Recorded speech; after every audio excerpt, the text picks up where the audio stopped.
Et pour nous en parler, qui de mieux que notre guide touristique, Antoine Youssef Bourdet, dit bonjour.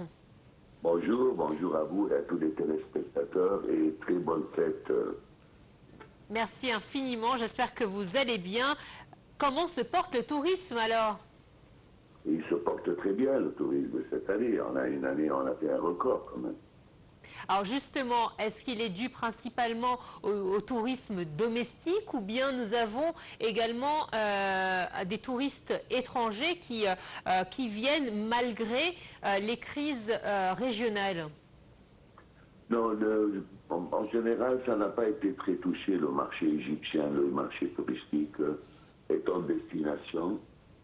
Surtout que quand même une grande partie des touristes qui viennent en Égypte, ça vient de l'Occident, donc de l'Europe, des États-Unis et tout ça, a été peut-être un peu le marché et les touristes qui viennent un peu de l'Asie et de l'Est, ça a été un peu influencé parce qu'effectivement, à cause de l'aérien, où le transit était dans les pays du Golfe, et puis la guerre a coupé un peu le chemin. Mais autrement, les nationalités principaux, là, ça n'a pas été touché. Au contraire, on est peut-être, je ne suis pas sûr, mais on est quand même un des rares pays où le tourisme a continué sa saison de façon quand même. Alors justement, qu'est-ce qui a fait que nous avons réussi à maintenir de bons chiffres malgré cette mauvaise publicité régionale qui a un impact indirect vers nous? Je pense, bien sûr, la stabilité. La stabilité, maintenant, l'Égypte est assez réputée et reconnue comme un pays stable. Il n'y a pas de menaces, on est loin de tous ces conflits. Et ça a été très bien présenté, vraiment que on fait partie du Moyen-Orient, mais on est toujours différent de tous les autres pays du Moyen-Orient. Ça suffit de dire le Moyen-Orient, et bien les gens, des fois, ils ne connaissent pas, ils mettent l'Égypte dedans. Mais là, ça a été très très bien fait, de façon que bien préciser qu'on est loin de tout ça. Et voilà, ça a été une grande chance. Est-ce que l'Égypte a profité aussi indirectement de ce qui se passe, c'est-à-dire que beaucoup d'Occidentaux profitaient durant ces saisons du beau temps dans les pays du Golfe, plus particulièrement à Dubaï. Nous le savons que c'était une destination prisée des Occidentaux. Est-ce que le malheur des uns a fait le bonheur des autres et peut-être que nous avons récolté ces touristes-là qui avaient besoin de soleil et de mer pendant le printemps et qui sont venus le retrouver ici? Oui, sûrement. Sûrement, il y a cet élément. Ça fait partie quand même des éléments. Peut-être que ça fait pas une très grande différence, mais quand même, bien sûr, oui, c'est un élément qui est présent. On ne peut pas nier, hein, ça c'est sûr. Mais il faut dire qu'on a vraiment, dans les dernières années, on a bien préparé notre marché. Les gens ont pu vraiment, sur le bois, garder cette image de ce pays sûr, stable, loin des conflits. Et puis l'Égypte, ça fait toujours rêver. Donc voilà. Pensez-vous que le grand musée égyptien a fait la différence également? Oui. Allez, là, ça c'est sûr. Le grand musée, il était attendu depuis des années. Il y en a beaucoup qui se sont encouragés ou qui attendaient que le jour que ça soit inauguré. Et c'est vrai que ça fait la différence, ça c'est sûr. Il y a des voyages, il y a des gens qui sont revenus en Égypte rien que pour le grand musée. Ça, on voit tous les jours des gens pareils. Alors justement, vous qui êtes dans la cuisine, qui voyez comment les voyages sont organisés, est-ce que vous avez vu qu'effectivement, en intégrant le grand musée égyptien dans le programme, déjà, est-ce qu'il est demandé, il est demandé autant qu'on ne l'espérait, et au détriment de qui, malheureusement? Alors, il est maintenant sur pratiquement tous les programmes du tourisme culturel. Ça fait partie des choses, c'est comme les pyramides. Hein, c'est vrai qu'il y a moins de demandes sur l'ancien musée de la place Tahrir, mais là, le grand musée, le GEM, il fait partie maintenant de tous les programmes. Et c'est vrai, oui, ça fait la différence. C'est un des grands éléments qui ont fait quand même le record de cette année, c'était ce musée. Et même on remarque bien sûr que les programmes, on est en train de les restructurer de façon que le classique d'autrefois, pour intégrer dedans le musée, pour avoir le temps de le bien faire. Non, ça a changé beaucoup de choses, le musée quand même. Ça a été une carte, un atout extraordinaire quand même pour le record de cette année et des années qui vont venir. Ça va continuer. Alors, cet hiver a été marqué également par le nombre important de croisières sur le Nil. C'est vrai que ceux qui avaient l'occasion ou la chance d'être en Haute-Égypte ont vu tous ces bateaux de croisière des différentes sortes circuler sur le Nil les uns derrière les autres. Est-ce que c'est une bonne chose ou une mauvaise chose à long terme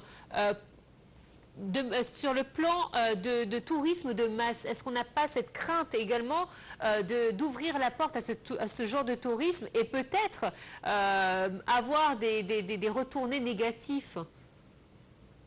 Non, pour le moment, je ne crois pas. C'est vrai que on a eu une saison qui était très haute, mais en fait, ça fait des années quand même que tous les bateaux que nous avons sur le Nil ne fonctionnaient pas à 100%. Donc, cette année quand même, ça a bien fonctionné. Bien sûr, il y a beaucoup de dahabiyas qui se sont rajoutés aussi au nombre de bateaux de croisière. Donc ça, c'est un produit qui marche très bien.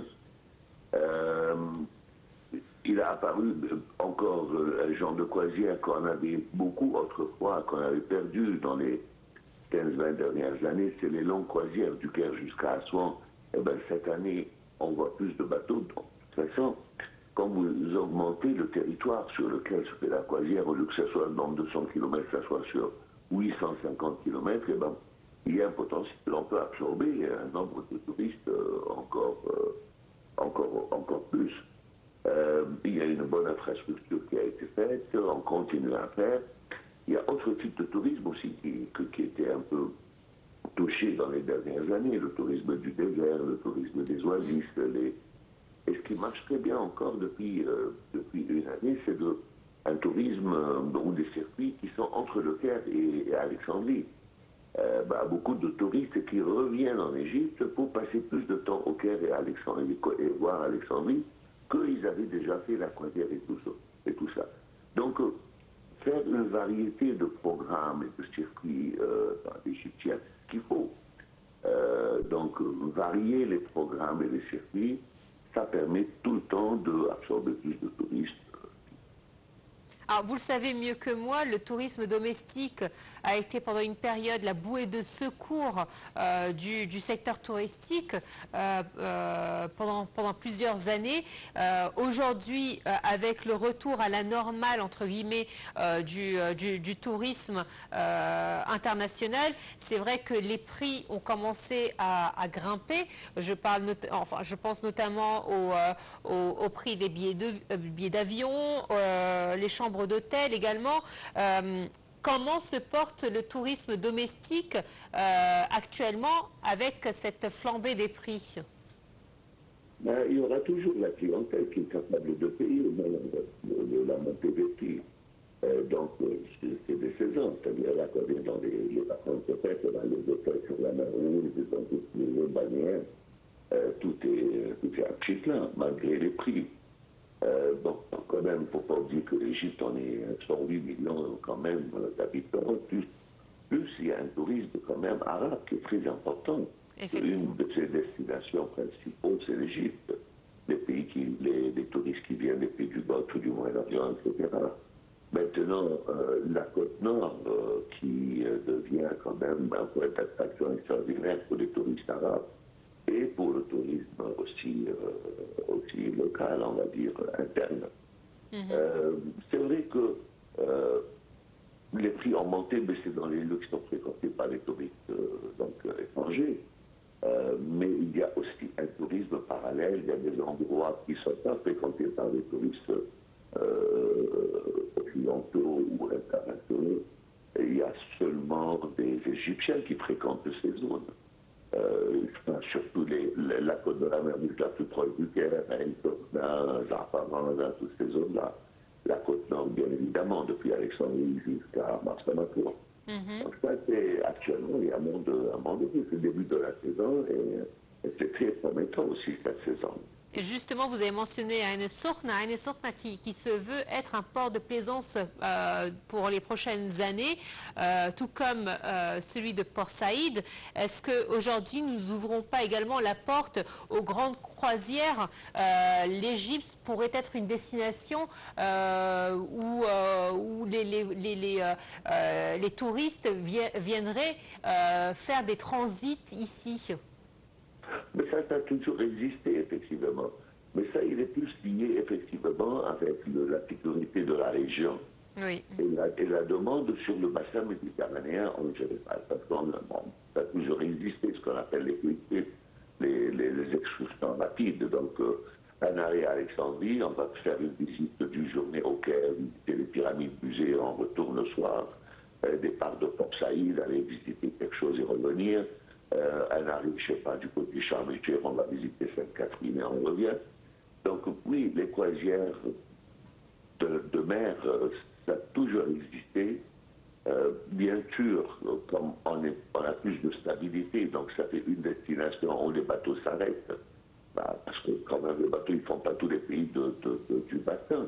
Mais comme on est un pays stable et il y a un potentiel, il y a de quoi visiter, eh bien sûr, on a une priorité. Et évidemment, ça c'est un tourisme qui augmente en même temps que le restant des autres pays. Monsieur Antoine Youssef Bourdadi, c'est un plaisir vraiment de vous avoir avec nous dans notre programme Bonjour l'Égypte. Merci infiniment pour tous ces éléments que vous avez